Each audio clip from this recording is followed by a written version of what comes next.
Well, hello everyone. Good morning, good afternoon. Thanks for joining today's session on special concentric braced frame connections. I'm Jason McNeil with IDEA StatiCa US, and today we'll have Andrea Castello talking with us about these special braced frame connections. Real quick before we get going, I wanted to highlight a couple things just for GoToWebinar real quick. Obviously, there's a control panel on the right side with all the buttons you need. The two things I wanted to highlight is if you want to input a question, you can do that on the right side. We also have our handout available today, so if you want to download the presentation, that's in there with clickable links. So if you want to explore the links that we have.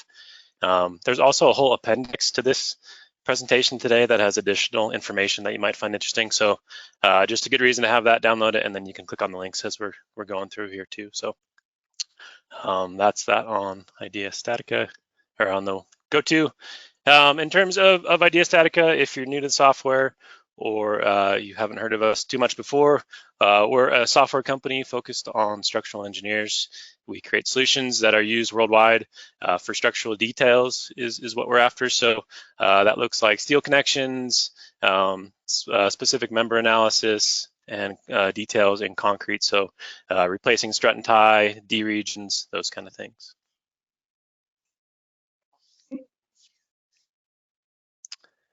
Agenda for today. So we'll look at AISC 341 brace frame systems and connections, kind of dig into what options and provisions are in 341 in terms of SCBFs. And then we'll dig into what we can do really in IDEA StatiCa, kind of showcasing how we can design SCBF connections within that. So Andrea will kind of guide us through that live demo. Beyond that, we've been working on verification studies for really several different seismic frame systems, and we'll kind of highlight those and what we've been doing there. And then lastly, we'll be doing Q&A. So if you have questions, make sure you input those into GoToWebinar there. Last thing before we dig into it here, this is just our friendly reminder that we can't always hit every single provision, every single thing within the code. We only have 45 or 50 minutes to cover content. So just your friendly reminder to make sure you're always digging into the code. If you're going to design seismic connections, make sure you understand AISC 341 and dig into the Seismic Design Manual. Because IDEA StatiCa at the end of the day is a software tool and should be used in tandem with the code. So yeah, happy designing. So with that, Andrea, I'll leave it to you. And yeah. Thank you, Jason. So let's start this presentation with a quick review of the AISC seismic provisions for structural steel buildings. This provision covers the requirements to design the listed seismic force resisting systems, and the provision have a chapter for each of the systems that you're looking at in this screen. In each chapter is specified the base of the design, how to do the analysis, system requirements, member and connection design, right? So we want to learn more from the attendees and ask you the following question.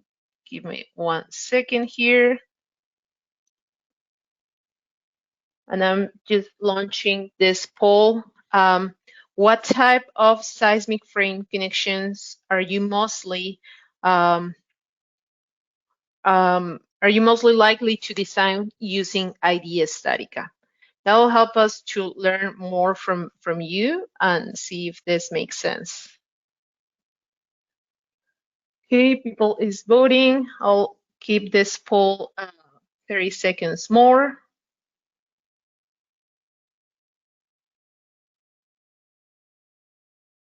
Thank you for voting. Just 50% have voted. Now 60%. Let's give it more seconds here, and we can look at the results.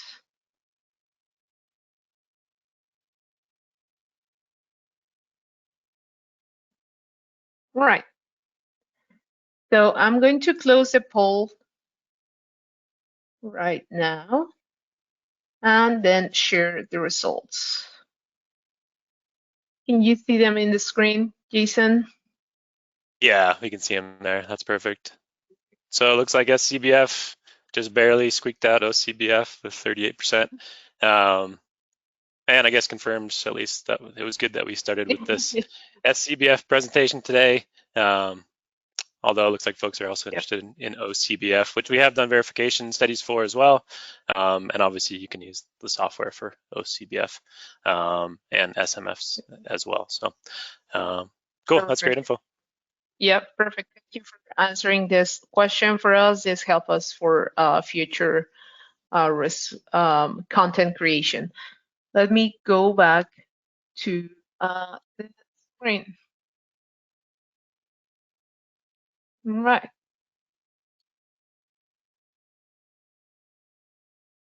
Okay, so today we'll focus on the special concentrically braced frame. And then this system is explained in chapter F2.1 from the AISC Seismic Provisions. And in summary for this frame, the design is meant to provide significant inelastic deformation capacity, primarily through brace buckling and yielding of the bracing tension. That means that for this system, the fuse element is the bracing, right? When we look at the connection subchapter, we have two parts of the connection to look at. One is the beam to column connection, and the second is the brace connection. So AISC 41 proposed different options to cover the requirements. Let's review them for each part of the connection. For the beam to column connections, there are three options for accommodating demands corresponding to large drifts. So you can use the simple connections, which in this case, the connection may be detailed to provide sufficient rotation capacity such that the beam and the column are not constrained to rotate as the frame deforms. So that's the A option. The B option is that the second option is a fully restrained moment connection, designed to resist the moment, the lesser from 1.1 times the beam or column flexural strength. So basically you need to design a moment connection for that. And then the C option is also a fully restrained moment connection, but following the prescriptive requirements for one of the ordinary moment frames connections alternatives. Similarly, there are two options for designing the brace end condition to maintain its integrity as the brace buckles. The end condition, it means the gusset plate. So the brace is expected to form hinges at their center and ends because this is our fuse element, right? And then these options falls into approaches to accommodate this brace buckling. The one option is connections with sufficient flexural resistance, so the end rotation due to brace flexural buckling occurs in the brace itself. The B option is a gusset detail, so that the end of rotation occurs in the connection without loss of strength. AISC 341 commentary section provides solution for the option B. Okay. The gusset details in the commentary section allows the plate to develop minimal restrained plastic rotation. To ensure the performance, this requires the end of the brace to be held back away from the beam and column so that the gusset plate can form a plastic hinge as the brace buckles. I'm representing the expected hinge with a red dot here in the screenshots. So you can see three different options, two options for out-of-plane buckling. And the first option here where we can see that's the famous linear clearance zone. Okay, so we have this full line, and here we have a distance of two times the thickness of the gusset plate from the end of this brace. Then we have the elliptical clearance zone, and basically we're expecting buckling area in this clearance zone, right? And then one option for in-plane buckling with a hinge plate as shown in this screenshot. So the hinge is expected in this hinge plate modeled here, right? For an out-of-plane for in-plane buckling for this option. Okay. I promise this is the last poll. So this is again to learn more from you. So let me just pull this question. And this is basically to learn what type of brace connection do you most often see used in this special concentrically brace frame connections. The A option is a linear hinge detail. The B option is elliptical clearance zone option, or the in-plane hinge plate.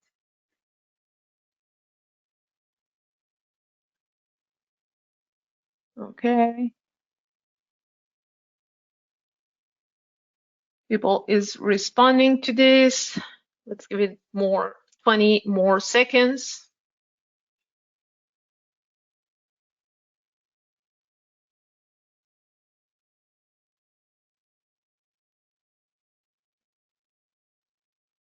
Ten more seconds.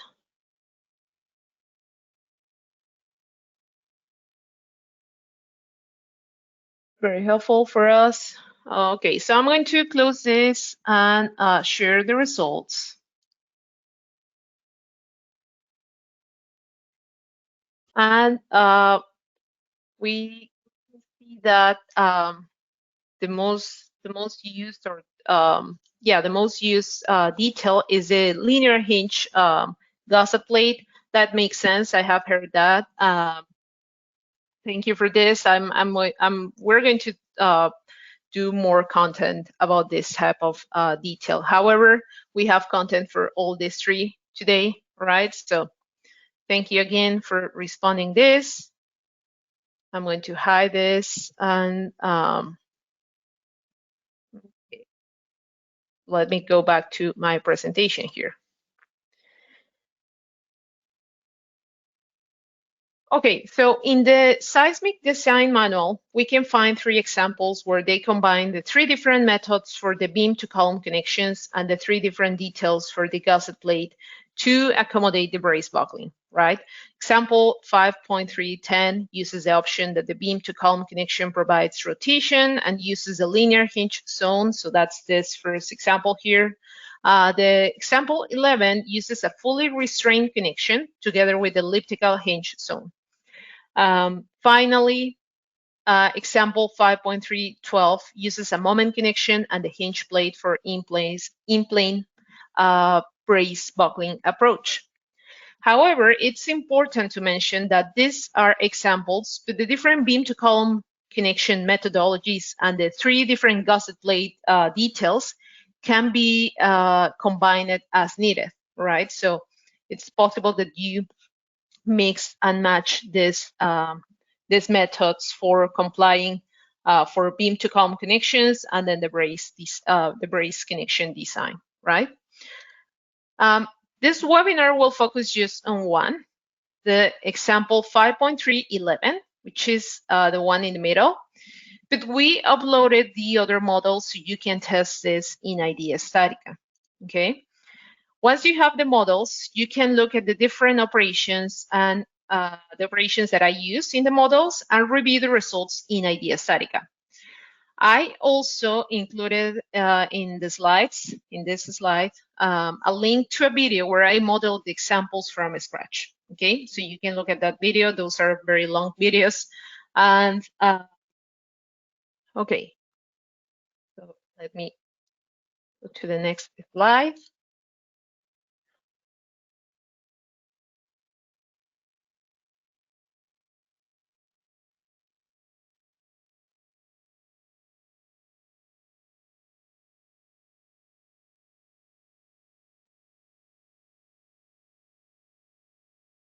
Now let's jump into a live demonstration and the proposed design process I have for these connections. I'm going to use example 5.311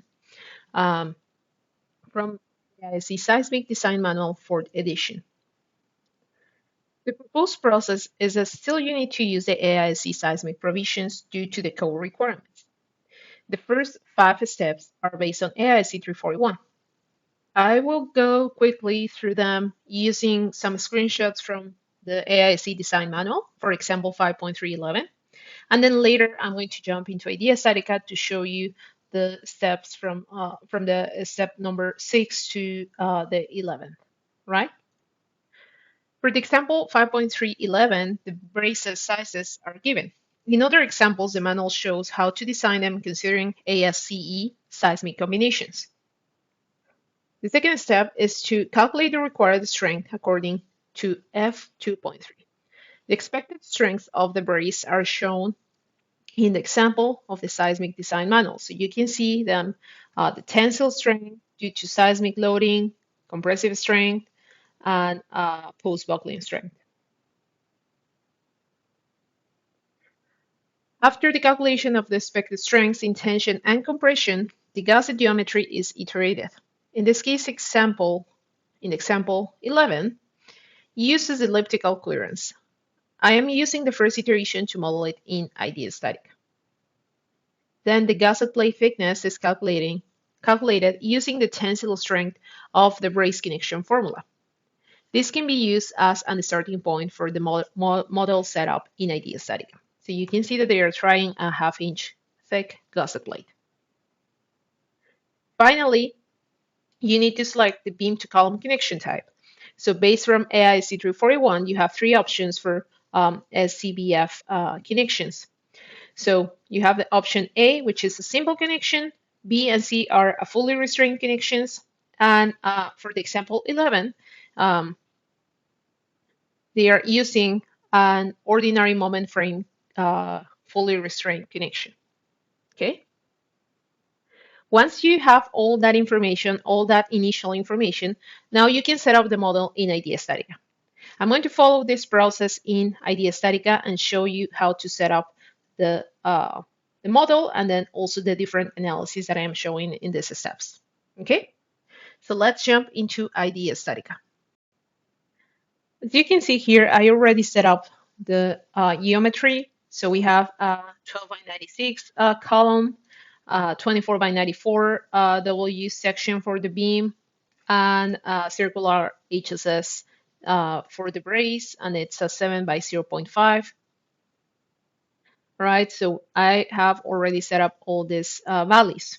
Okay, now let's start modeling the connection from the beam to the column. So to do that, I'm going to use a new operation, and I'm going to use a cut operation. That will be a cut M2 by M1, and I'm going to change the welds to CGP for the flanges and the web. Now I'm going to use a new operation to add notches on member M2. So I can add an opening operation, select M2 web 1, and then the shape of the opening is going to be a notch, and that will be on both sides, top and bottom of that member web. Okay, I can use the auto design option that comes with this operation, and I can select AISC Seismic Design Manual shape and geometry. Okay, now let's add the Gusset operation. This is the Gusset operation icon, so I click on it, and now I'm going to select member M3 to assign the Gusset to that bracing element, and that Gusset plate is going to be related to member M2, which is the beam, and also related to M1. So I need to select a beam element here, and then be M1. Material is going to be grade 50, and as we saw, it's 1/2 inch thick. Now, from the Seismic Design Manual, we're going to look at the initial calculated geometry. So let's take a look on it. So you can see that for example 5.311, we have the section where they calculated the Gusset plate design based on the elliptical geometry. So from this geometry, based on the choice of A equals to 41 inches, which is this distance here, then they calculate the value B, which is 35.5 inch, right? So I'm going to go back to the model and set up those dimensions. So the width is going to be 41, and the depth is going to be 35.5, right? Then we have a gap we have to set up the distance from the node to the starting part of this member, right? The input called gap here in the Gusset operation gives you the ability to add this input here. So that's the distance from the first related member, which in this case is the the M2 member related to M2, right? To the initial part of this M3. That value is 9.5. That is also calculated from that chapter of the Gusset plate design, right? Now, as an initial value, I'm going to use 5/16 for both welds for the member and the plate. If you look at the solid view, you can see the weld is set up here from the gusset to the column and to the beam, and also to the member. But remember to select notch member, so we have the correct weld set up. However, you can see that it's in both sides, internally and outside. So let me change it to just one side. So now we have the correct weld. Finally, we're just missing the chamfer on this gusset plate. So I can use the editor and use the chamfer operation. That will be 7 inches. And then the corner is going to be corner 2. You can also go to drawing option here and see the dimensions. Okay, I'm going to apply and then say OK. Now, one important thing is that it's better if you use the editor to add that chamfer, because using that operation, it also creates this notch here on the member. This is kind of the slot. So it's important to consider that because we are reducing the area of this member at the end of the gusset plate. Okay, so it's important to have that model. All right, so as part of the second step in IDEA StatiCa, we need to run a stress strain analysis. This is with the objective of verifying that the connection is okay. I mean, you don't have any modeling error, you're not missing any connection. All right, so for that, I suggest using the gravity loads of this joint. In this case, I am not given that information, so I'm going to just use minus 100 kips on as an axial force on M3, right? Then I'm going to hit calculate. If you see in the slides, this is the second step, design the beam to column using gravity loads. Again, I don't have that information. I'm just using minus 100 kips on the bracing member.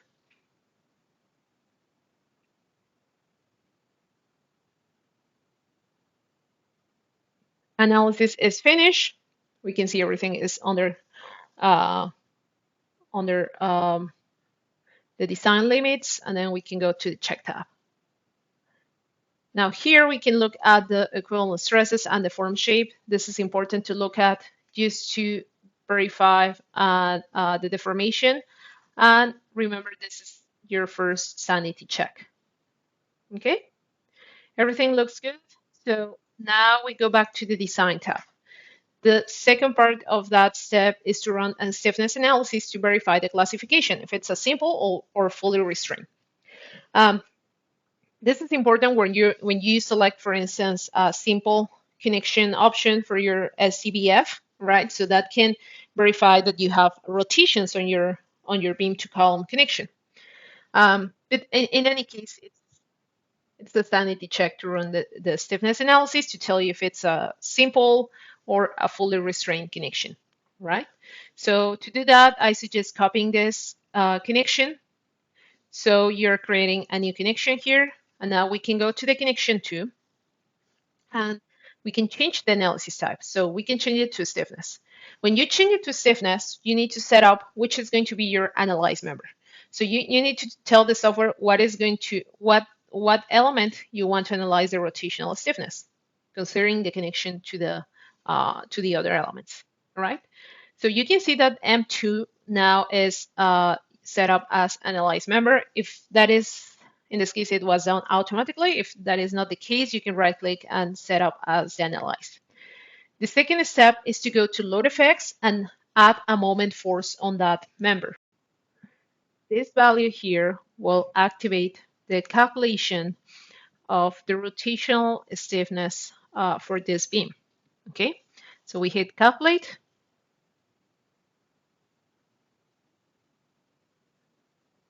Now, to review the results, we can go into the check tab and look at the rotational stiffness.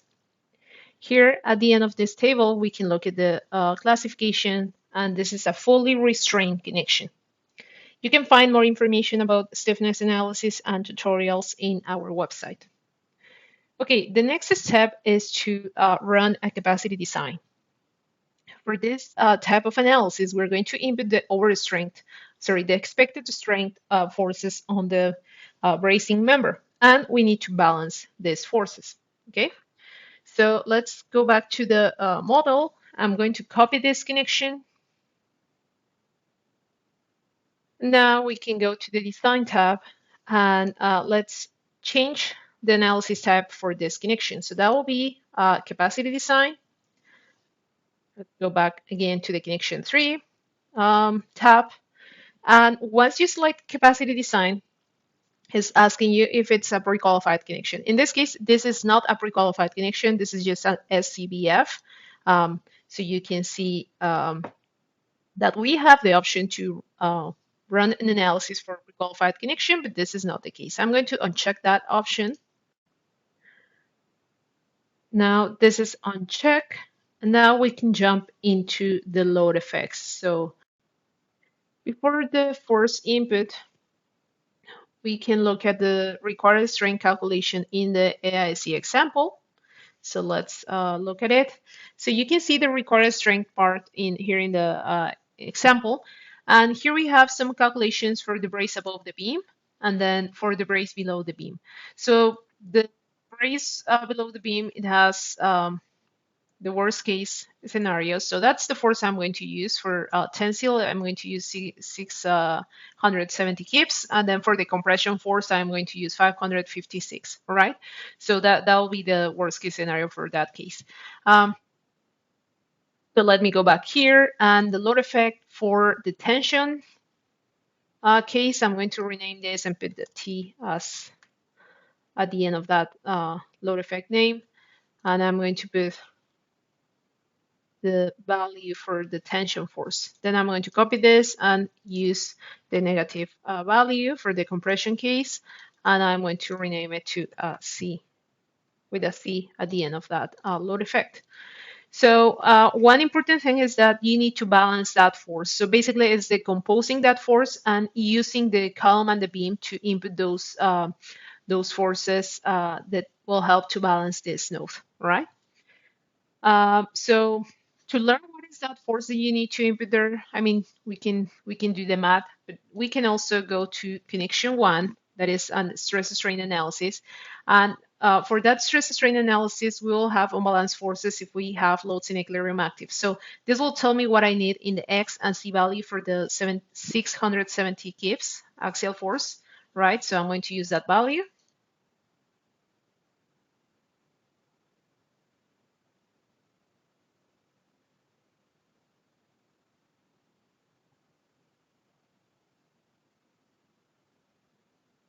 And the same for the compression case. 393.15. Oops. Let me go to connection 3.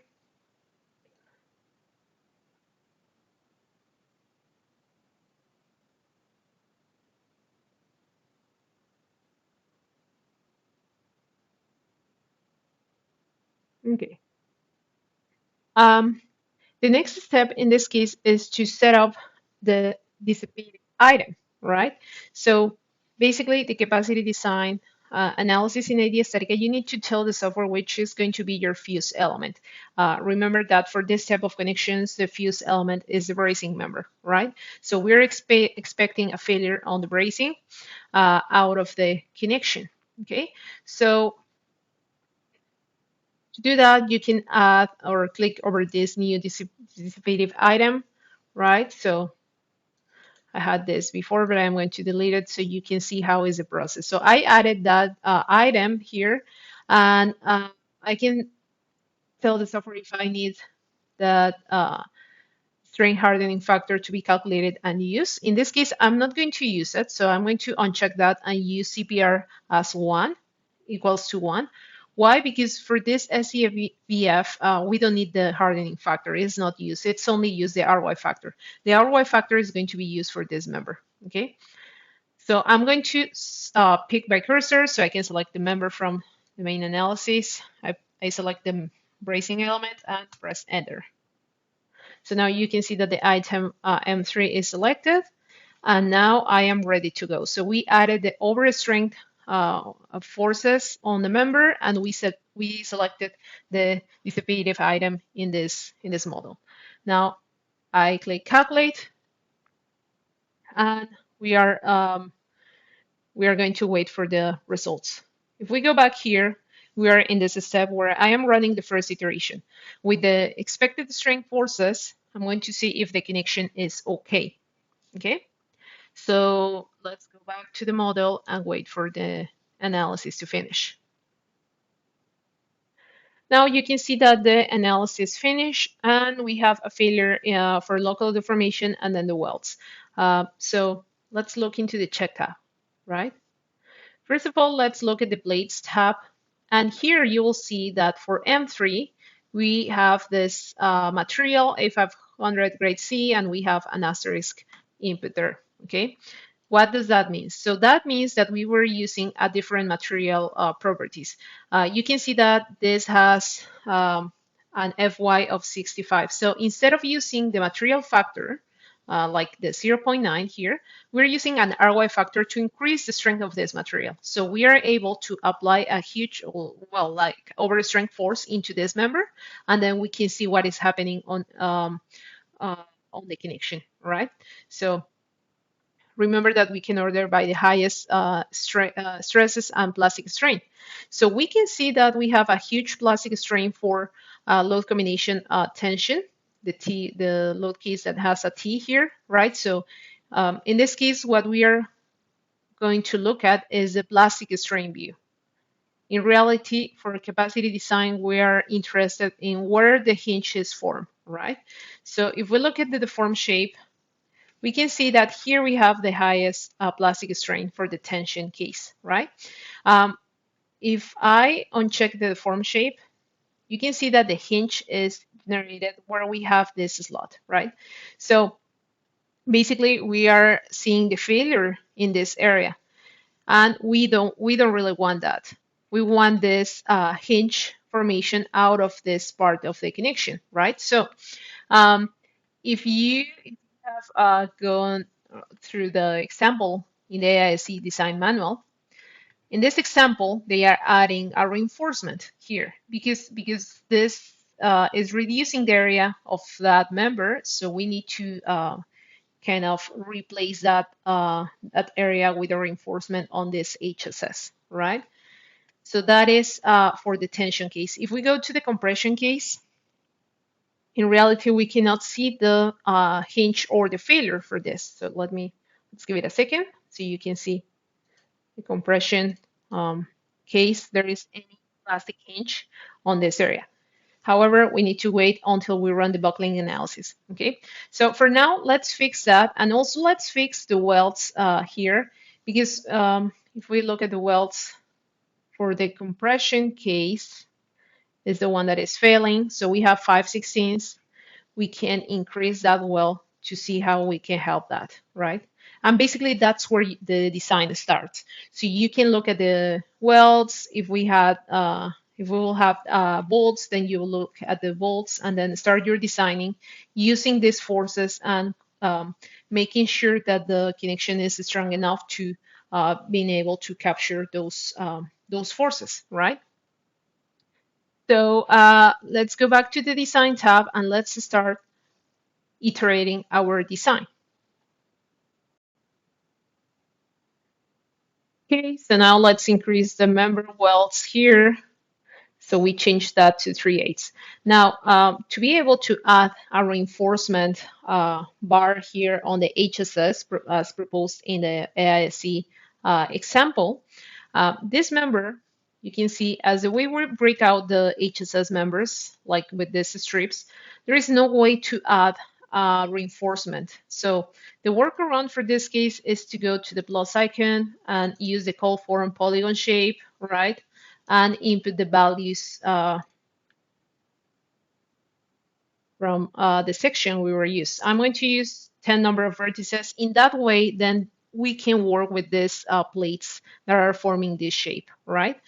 The thickness, though, like you remember the shape was 7 by 0.5 inches thick, right? However, that thickness is reduced because we are using a A500 grade C. So so IDEA StatiCa will reduce that to the design thickness. In this case, because this is a custom shape, that is not going to be done automatically. So make sure you input the design thickness. And then make sure you select A500 grade C and then say OK, right? Now you will see that here we have these plates, and now I can use the stiffening plate and place the plate there, right? So let me see. We need to change the side of the well. Now it's there outside. And let's add a new operation. I'm going to use the stiffening plate operation. That stiffening plate operation is going to be on this M3 plate. So I'm going to use the stiffening plate. The orient is going to be the member, and this M3 web 3. It's here. It's going to be here, but now this is set up as a doubler. So I'm going to move this. Actually, is this M3 web 3? It's in this side. So we are going to use 1.25 bar thick, and we're going to give it the thickness in this side using the input H1 and H2.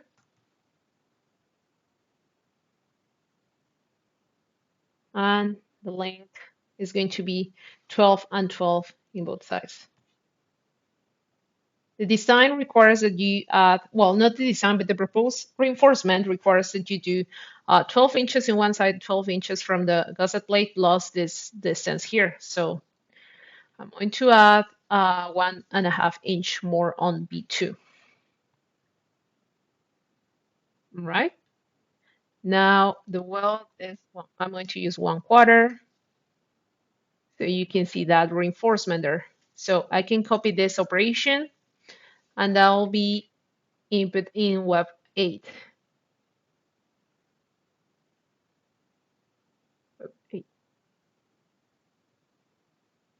Right.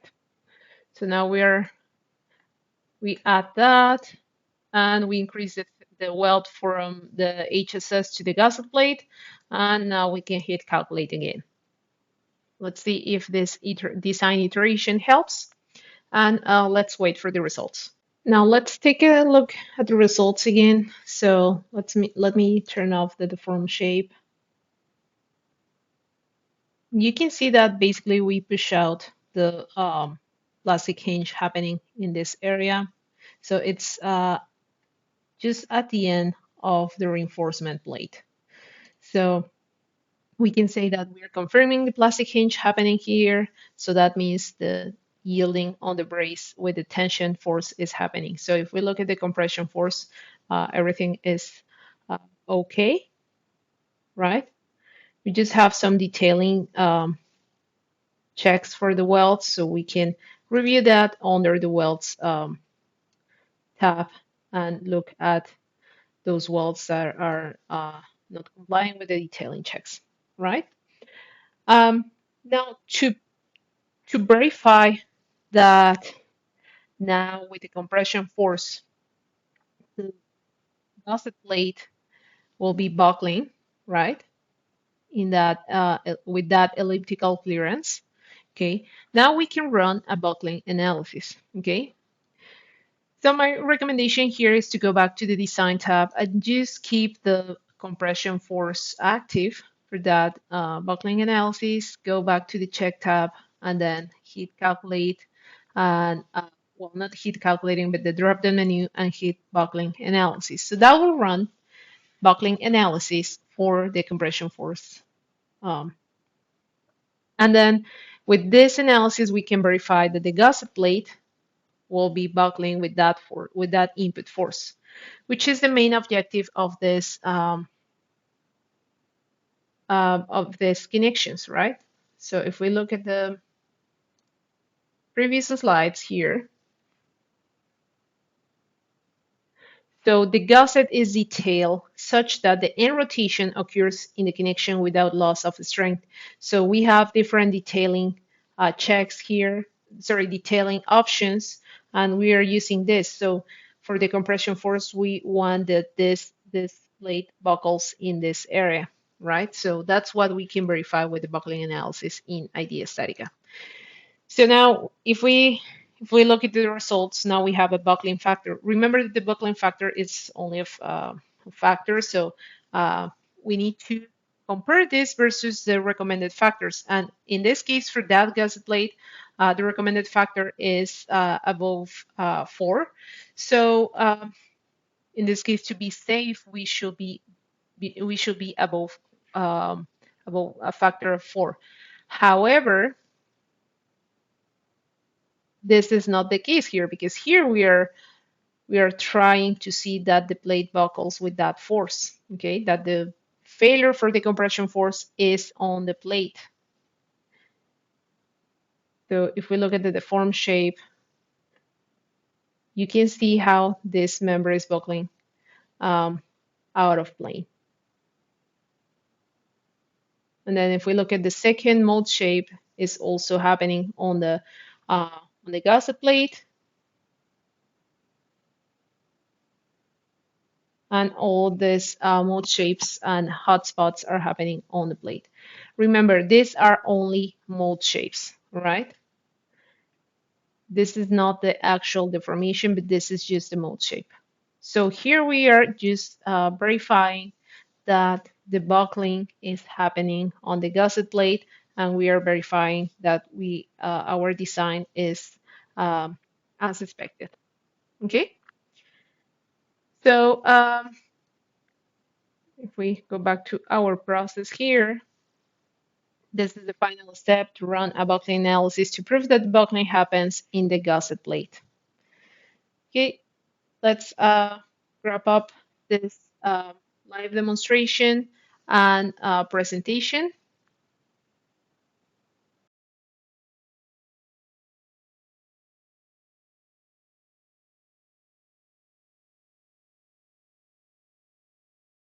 Okay, to wrap up, let's review the summary of requirements from AISC 341 and how IDEA StatiCa can help you to check, design, and comply with those, right? For the design of connection elements for the expected strength, we're proposing the use of capacity design, which basically is an analysis, which is an analysis type where you can select a dissipative item, and that member will be analyzed using the increased material strength by RY and CPR factor. Then you can add the overstrength forces into the node and make sure the connection is strong to handle the expected strength, right?